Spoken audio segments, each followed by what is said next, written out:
So this is the time for the call to action. Now that we've gotten this information, you've been informed, you've got the knowledge, but it's time to apply that knowledge and use wisdom. And you should have gotten in your seat a little handout. Okay, are there any questions for Dr. Bledsoe? Bishop Charles. I'd like to ask you, Doctor, is there any proof that medicinal marijuana can help in chronic illness?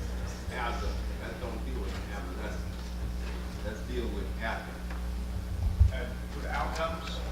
In dealing with chronic illness, Yes, is there any proof that There's- medicinal marijuana helps in relieving pain, like some of the other garbage we take? Of all we take is garbage Yeah. that's interrupting our liver in the pharmaceutical trade. But I just need to add that question. Sure. So the question is, are there any medicinal value as far as helping with chronic illness? Okay. So I think that THC does help with some types of pain. I don't think we need to be handing out the plant to accomplish that. And the reason is on the back end of that, there's so much risk to it. The companies that I mentioned that have the pharmaceutical products are coming up with ways of giving the THC component in a way that doesn't create a high, doesn't have significant side effects, and will help with pain.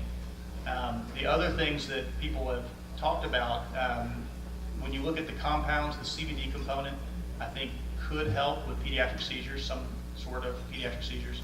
There are some anti-tumor effects in certain animal studies. But again, those sort of things, you don't have to hand the plant out to get the benefit from it.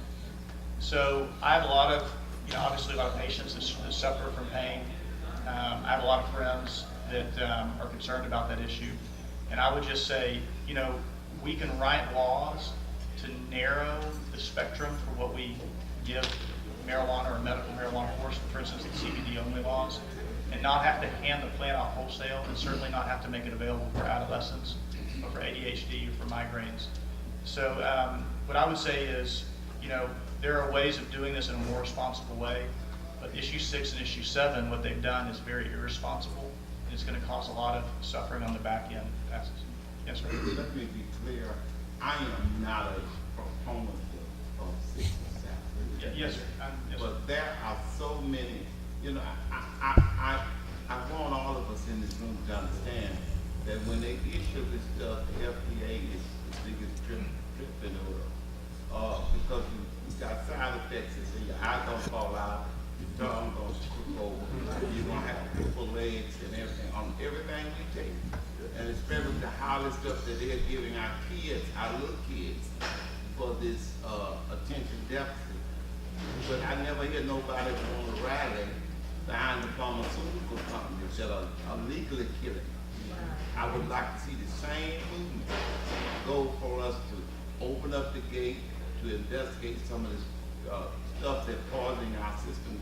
I am against 6 and 7, but I want to raise that point because, if our Surgeon General going to tackle one thing, I want to take a look at the general population, all this stuff that we are being given, and the big pharmaceutical companies are making money off of killing us. Yeah.